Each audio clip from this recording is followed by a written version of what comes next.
या देवी सर्वभूतेषु मां चन्द्रघण्टारूपेण संस्थिता नमस्तस्यै नमस्तस्यै नमस्तस्यै नमो नमः।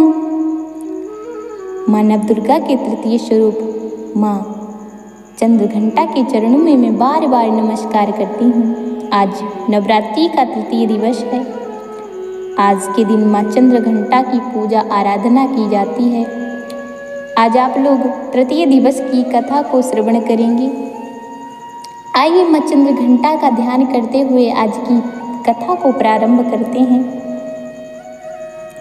पिंडज प्रवरारूढ़ा चंडकोपास्त्रकैकेर्युता प्रसादं तनुते मह्यं चंद्रघंटेति विश्रुता।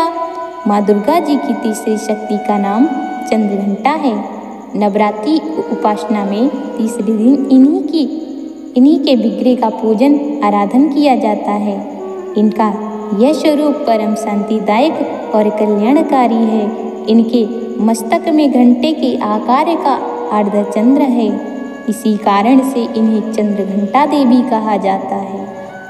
इनके शरीर का रंग स्वर्ण के समान चमकीला है। इनके 10 हाथ हैं। इनके 10 हाथों में खड्ग आदि शस्त्र तथा बाण आदि अस्त्र विभूषित हैं। इनका वाहन सिंह है। इनकी मुद्रा युद्ध के लिए उद्यत रहने की होती है। इनके घंटे किसी भयानक चंडध्वनि से अत्याचारी दानव दैत्य राक्षस सदैव प्रकंपित रहते हैं। नवरात्रि की दुर्गा उपासना में तीसरे दिन की पूजा का अत्यधिक महत्व है। इस दिन साधक का मन मणिपुर चक्र में प्रविष्ट होता है। माँ चंद्रघंटा की कृपा से उसे अलौकिक वस्तुओं के दर्शन होते हैं, दिव्य सुगंधियों का अनुभव होता है तथा विविध प्रकार की दिव्य ध्वनियाँ सुनाई देती हैं। ये क्षण साधक के लिए अत्यंत सावधान रहने के होते हैं। माँ चंद्रघंटा की कृपा से साधक के समस्त पाप और बाधाएं विनष्ट हो जाती हैं। इनकी आराधना सदा फलदायी है। इनकी मुद्रा सदैव युद्ध के लिए अभिमुख रहने की होती है, अतः भक्तों के कष्ट का निवारण ये अत्यंत शीघ्र कर देती हैं। इनका वाहन सिंह है, अतः इनका उपासक सिंह की तरह पराक्रमी और निर्भय हो जाता है। इनके घंटे की ध्वनि सदा अपने भक्तों की प्रेत बाधा आदि से रक्षा करती है।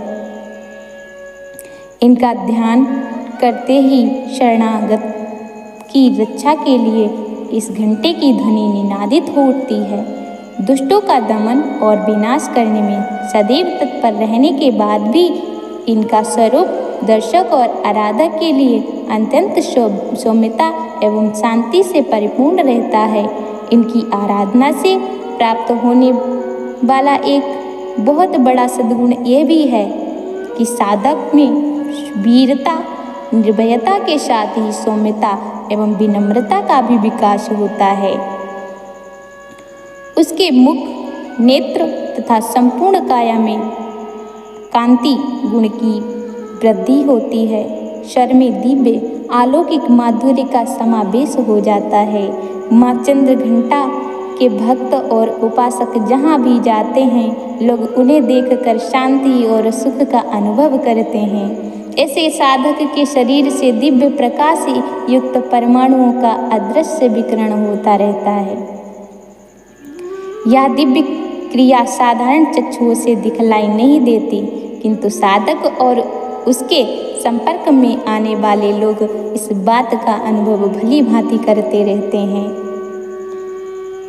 हमें चाहिए कि हम अपने मन, वचन, कर्म एवं काया को विहित विधि विधान के अनुसार पूर्णता, परिशुद्ध एवं पवित्र करके माँ चंद्रघंटा के शरणागत होकर उनकी उपासना आराधना में तत्पर हों। उनकी उपासना से हम समस्त सांसारिक कष्टों से विमुक्त होकर सहज ही परम पद के अधिकारी बन सकते हैं। हमें निरंतर उनके पवित्र विग्रह को ध्यान में रखते हुए साधना की ओर अग्रसर होने का प्रयत्न करना चाहिए। उनका ध्यान हमारे इहलोक और परलोक दोनों के लिए परम कल्याणकारी कल्याणकारी और सदगति को देने वाला होता है। प्रेम से एक बार जयकारा लगाएंगे चंद्रघंटा माता की जय। मिलते हैं नेक्स्ट डे की कथा के साथ। तब तक के लिए प्रेम से बोलेंगे जय माता दी।